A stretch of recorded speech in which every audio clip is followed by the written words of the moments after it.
सौभाग्य कोहिनूर श्रीमान संजय जैन, श्रीमती ममता जैन परिवार, ग्रेटर कैलाश, दिल्ली। सौभाग्य भक्त श्रीमान विजेंद्र जैन, श्रीमती निर्मल जैन परिवार, गुरुग्राम। सौभाग्य भक्त श्री मनीष गोधा, श्रीमती सपना गोधा, गोधा एस्टेट परिवार, इंदौर।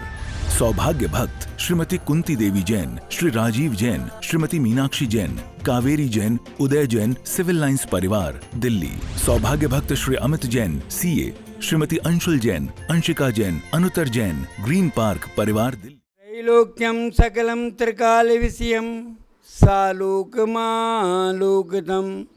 साक्षाध्येन यथा स्वयं करतले रेखात्रयं सांगुली रागद्वेष भयामयन्तगजरा लोलत्तलोभादयो नालं यद् पदलङ्घनाय समः देवो मया वंदिते, देवो मया वंदिते। बोलिए अनंत अनंत सिद्ध परमेष्ठी भगवान की जय। परम पूज्य मुनि कुंजर आचार्य श्री आदि सागर जी मुनि महाराज की जय। परम पूज्य तपस्वी सम्राट गुरुदेव आचार्य श्री सन्मत सागर जी मुनि महाराज की जय। अहिंसामय बीतराग धर्म की जय।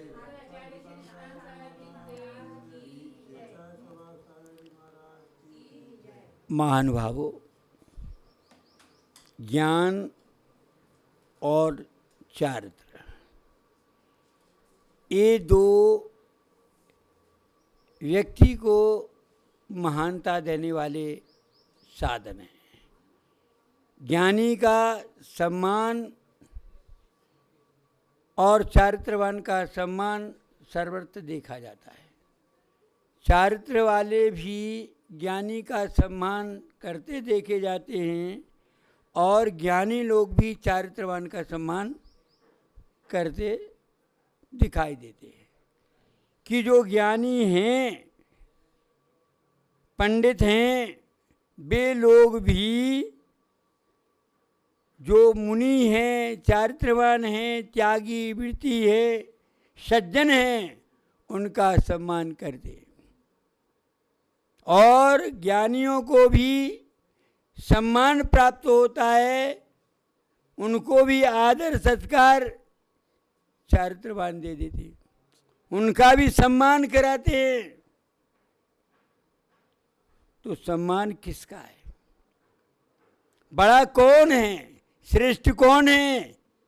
ज्ञानी लोग सम्मान देते हैं चारित्रवान को और चारित्रवान भी ज्ञानियों का सम्मान करते हुए दिखाई देते हैं। तो हमारा जो सम्मान है वो किस कारण से? हमारा ज्ञान का सम्मान होता है कि चारित्र का? ऐसा पुरोहित के मन में विचार आ गया और उसने सोचा कि ब्रह्मदत्त राजा जो है वो मेरा सम्मान ज्ञान के स्तर पे करता है कि चारित्र के स्तर पर करता है। अगर ज्ञान के स्तर पर मेरा सम्मान होता है कि चारित्र के स्तर पर, सदाचार के स्तर पर, किस स्तर पर? क्योंकि ये देखा जाता है कि ज्ञानियों के द्वारा चारित्रवान का सम्मान सर्वत्र दिखाई देता है। चारित्रवान वाले धनवान का करें ना करें ऐसा कहीं नहीं है, लेकिन चारित्रवान लोग भी, सज्जन लोग भी ज्ञानी का सम्मान करते हैं, विद्वान को पूज्य मानते हैं। विद्वान सर्वत्र पूज्यते, ऐसी सूक्तियाँ भी हैं कि विद्वान की सब जगह पूजा होती है और शील चारित्र भी पूज्य होता है। तो मेरा जो सम्मान है वो किस आधार पर है? राजा ब्रह्मदत्त मेरा जो सम्मान करते हैं वो चारित्र के स्तर पर करते हैं कि ज्ञान के स्तर पर करते हैं। ऐसा राज पुरोहित के मन में विचार आ गया। वो देवदत्त पुरोहित सोचता है और उसका निर्णय करना चाहता है कि कैसे किसी से पूछा जाए, राजा से पूछा जाए कि राजन हमारा सम्मान किस आधार पर करते हो, तो राजा क्या कहेगा क्योंकि सभा में चारित्रवान की भी कीमत है और ज्ञानियों की कीमत होती है। इसलिए मैं इसका निष्कर्ष कैसे निकालूं? खूब विचार करता, सोचता है कि ऐसा क्या करूं जिससे हमें मालूम पड़ जाए कि सम्मान किसका है। क्योंकि व्यक्ति का सम्मान नहीं होता है, उसके व्यक्तित्व का सम्मान होता है। और व्यक्ति के अंदर व्यक्तित्व है तो पूज्य। क्योंकि आचार्य कुंद देवी के भी कहते हैं, अष्टपावड़ में कहते हैं कि पूजा न जाति की न कुल की है, न रूप की है, न रंग की है। न श्रावक की पूजा होता है, न साधु की पूजा होती है। पूजा किसकी होती है? साधु की पूजा या श्रावक की पूजा, दोनों ही पूज्य नहीं है। यदि गुणहीन है तो ना तो श्रावक पूज्य हो, ना ही साधु पूज्य है। कोई करे क्यों वंदना गुणहीन साधु श्रवण की। श्रावक श्रवण की कौन करेगा? गुणवान हो तो गुण की वंदना होती है। तो ज्ञान गुण है एक तरफ और दूसरे तरफ है चारित्र गुण। गुण की तो होती है, ये तो मुझे मालूम है, लेकिन ज्ञान गुण की माने सम्मान है मेरा ज्ञान गुण से कि मेरे चारित्र गुण से सम्मान। शास्त्रों में साधु के लिए 3 बातें ध्यान रखना चाहिए। अगर वो 3 बातों का ध्यान रख करके साधु चलता है तो वह अपने साध्य को सिद्ध कर लेता है और संसार में आदर सम्मान का पात्र होता है। क्योंकि ये 3 स्थानों पर यदि असावधानी होती है तो साध्य की सिद्धि नहीं होती है और ना ही श्रावक से सम्मान प्राप्त होता है। क्योंकि श्रावक सम्मान कब देता है? जब वह साधु के अंदर साधुता का दर्शन पाता है। और यदि साधु के अंदर साधुता नहीं दिखती है, सामान्यता दिखती है, तो वो यही कहता है कि इनसे तो अच्छे हम। क्या बोलता है? हम जाने की वो ये कहता है कि भैया अब हम तो जो है हमारा त्याग नहीं है, फिर भी हम नहीं करते, और इनका त्याग है और ये ऐसा करते तो कहाँ तक इनका। इसलिए कहने का तात्पर्य है कि यदि हम 3 स्थानों पर सावचेत रहते हैं, सावधान रहते हैं, सजग रहते हैं, तो हमारे लिए कोई भी तीर चलाने वाला नहीं है। बल्कि हम तीर उतरेंगे, तीर यानी पार, किनारे पहुंच जाएंगे। और तीर यानी ट्वांट, अपने को अपमान करेंगे लोग। तो ये अपमान के तीर कब मिलेंगे? जब हम 3 जगह गलती करेंगे। क्योंकि उस समय श्रावक और साधु का एक साथ मिलन होता है। अन्य समय श्रावक अपना व्यापार में अपने घर में रहता है और साधु अपने ध्यान में या अपने अन्य कार्य में। लेकिन 3 समय ऐसे होते, 3 क्रियाएं वो किसके साथ होती हैं? समुदाय रूप में होती है। जैसे आहार की क्रिया, आहार की क्रिया में श्रावक नजदीक होता है, साधु और श्रावक का आदान प्रदान होता है, नज़दीकी होती है, और उस नज़दीकी से देखने का, मिलने का, परखने का अवसर मिल जाता है। तो आहार की चर्या कैसी हो? अगर आपकी आहार चर्या सही है तो श्रावक धन्य है।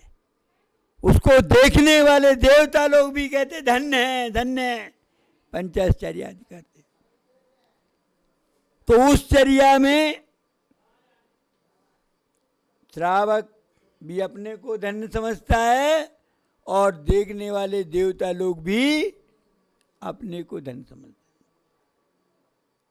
देने वाला दाता भी उपस्थित रहता है, देखने वाला श्रावक भी उपस्थित होता है, और दोनों जितना पुण्यबंध उस समय करते हैं, साधु के पास रह करके शायद अन्य समय नहीं कर पाते।